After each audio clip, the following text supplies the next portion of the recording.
नमस्ते। उड़ जा अब तेरी बारी है, हौसलों की उड़ान, काबिलियत से सफलता तक के इस एपिसोड में आप सबका पुनः स्वागत है। काबिलियत से सफलता मीन्स जब आप काबिल होते हैं, जब आपका मन 100% अपने गोल में होता है और कोई थॉट आपके मन को प्रभावित नहीं कर पाता, आप जब अर्जुन की तरह अपने अंदर अपना लक्ष्य रखते हैं तो आप देखते हैं कि आप काबिल बन जाते हैं और सफलता आपके पास होती है। इस एपिसोड में टाइम मैनेजमेंट के बारे में मैं आपको समझाऊंगी। जैसा कि आप सबको पता है कि टाइम को पावर कहा गया है। मीन्स जब हमें प्रेजेंट, पास्ट और फ्यूचर का ध्यान हो जाता है कि हमें प्रेजेंट में क्या करना है, पास्ट से क्या लेना है और फ्यूचर कैसे बनेगा, तो हम देखेंगे कि हम टाइम मैनेजमेंट को धीरे धीरे सीखते जाते हैं। क्योंकि कोई भी ज्ञान जो आपको समझाया जा रहा है ये केवल सुनने या पढ़ने की चीज़ नहीं है। इस सबको इम्प्लीमेंट करना पड़ेगा, तभी हमको सक्सेस मिलेगी। जैसे एवरेस्ट में चढ़ना, यदि किसी कोच ने किसी स्टूडेंट को सिखाया तो जब तक वो स्टूडेंट अपने दोनों पैरों से एवरेस्ट में चढ़ेगा नहीं, तब तक वो चल ही नहीं सकता। तो बहुत ज़रूरी है कि खुद के अंदर की ताकत से आप आगे बढ़ें। और इस प्रोग्राम का नाम ही है हौसलों की उड़ान। आपको पूरे वो सब चीज़ें बताई जाएंगी जिससे एक इंसान सक्सेस को अचीव कर सकता है, लेकिन इम्प्लीमेंटेशन के बिना नॉलेज का कोई यूज़ नहीं है। आपको पहले ही बताया गया है कि imagination is more important than knowledge. तो इमेजिन करना और उसके बाद उन बातों को समझ के उस पर वर्क करना। तो टाइम मैनेजमेंट में सबसे इम्पॉर्टेंट है कि हम पास्ट से केवल लर्निंग लें और पास्ट को लेट गो कर दें, पास्ट को इग्नोर करें।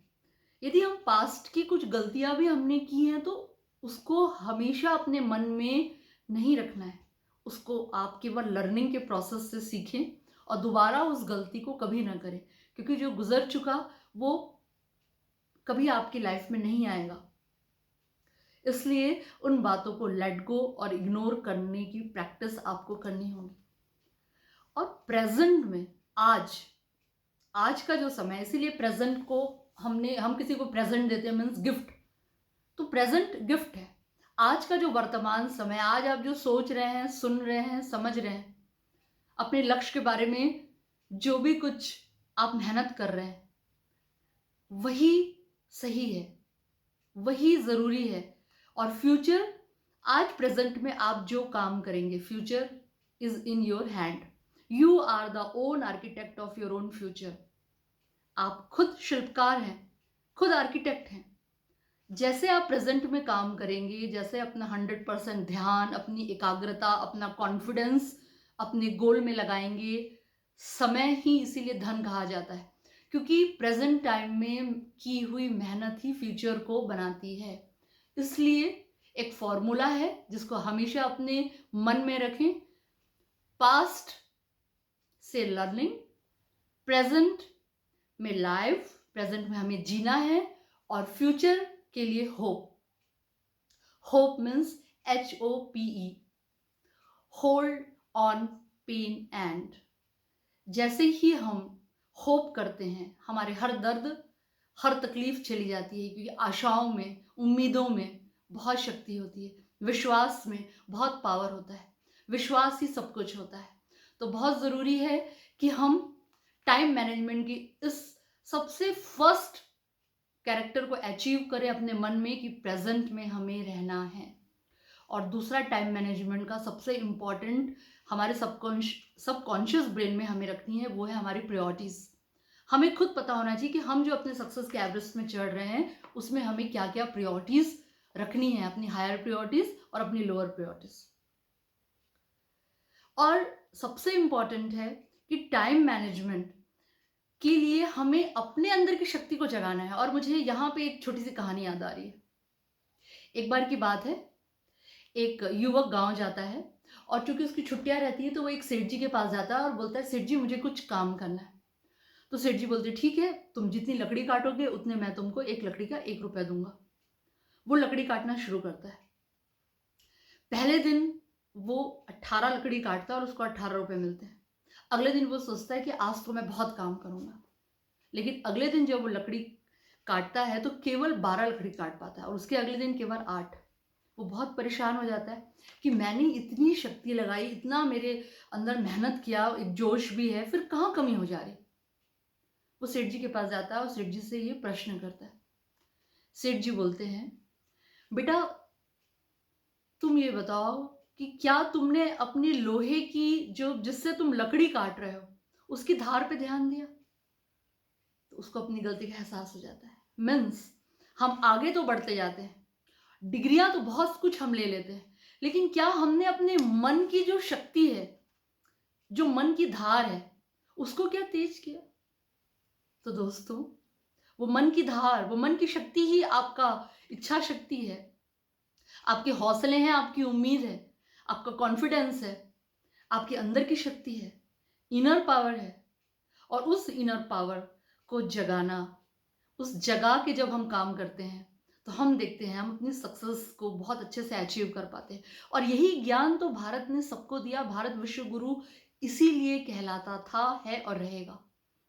भारत ने यही चीज सिखाई कि अपने अंदर की शक्ति को और अपने अंदर की पवित्रता को जगा के हम जब अपने लक्ष्य में, क्योंकि नियत से हमारी नियति बनती है, हमारी जैसी नियत होगी, हमारे चारों ओर की कुदरत उस नियत को पहचान के हमें आगे बढ़ाने में अपना 100% एनर्जी देगी।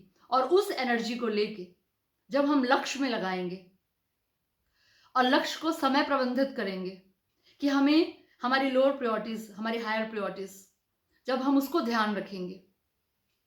और वो एग्जाम्पल मुझे फिर से याद आ रहा है कि एक ग्लास में यदि हमने बहुत सारा पानी भर दिया तो हम और कुछ उसमें नहीं डाल पाएंगे, लेकिन यदि हमने उसमें सबसे पहले बड़े पत्थर डाल दिए, फिर उसके बाद छोटे पत्थर, रेत और फिर पानी, तो हम बहुत अच्छे से मैनेज कर पाते हैं। वैसे ही जब हम अपनी हायर प्रायोरिटीज को अपने सबकॉन्शियस ब्रेन में पहले रखते हैं, उसके बाद अपनी लोअर प्रायोरिटीज को मैनेज करते जाते हैं, तो हम देखेंगे कि हम बहुत अच्छे से समय प्रबंधन कर पा रहे हैं और अपना हर काम कर पा रहे हैं। तो आप अपनी प्रायोरिटीज को तुरंत एक लिस्ट बनाइए, लोअर प्रायोरिटीज, हायर प्रायोरिटीज, और उसके हिसाब से आप अपने प्रोजेक्ट और प्रोडक्ट के सहारे अपने अपने जो गोल है उनको अचीव करिए। कहा भी गया है कि लक्ष्य वही है जिसे समय सीमा से बांधा जाए। A goal is a dream with deadline. Deadline होना बहुत जरूरी है कि मुझे इतने महीने में, इतने समय में ये गोल चाहिए। Time is a money. समय अमूल्य है। समय का उपयोग कर जिंदगी इनक्रेडिबल बनती है। टाइम ही हमारी लाइफ प्रेजेंट में जीने की कला, ही जीवन जीने की कला है। तो बहुत जरूरी है कि हम इस बात को अपने अंदर हमेशा याद रखें कि समय कोई रेखा नहीं, वह तो दरअसल वर्तमान क्षण के हर पल को यदि एक लाइन खींचे तो उसकी एक लंबी पंक्ति है। मीन्स हर पल, हर वर्तमान समय में हम यदि 100% जीते हैं अच्छे से अपने अंदर एक हैप्पीनेस के साथ, तो हम देखते हैं कि हम अपने गोल के बहुत नजदीक पहुंचते हैं। आज की इस एपिसोड में इतना ही। अगले एपिसोड में आप सबसे पुनः मिलेंगे। तब तक के लिए आपको ढेर सारी शुभकामनाएं। आप बहुत अच्छे से हैप्पीनेस के साथ अपने स्टेट ऑफ माइंड में हमेशा खुद से कहें, I am the best, God is with me, all the best, thank you.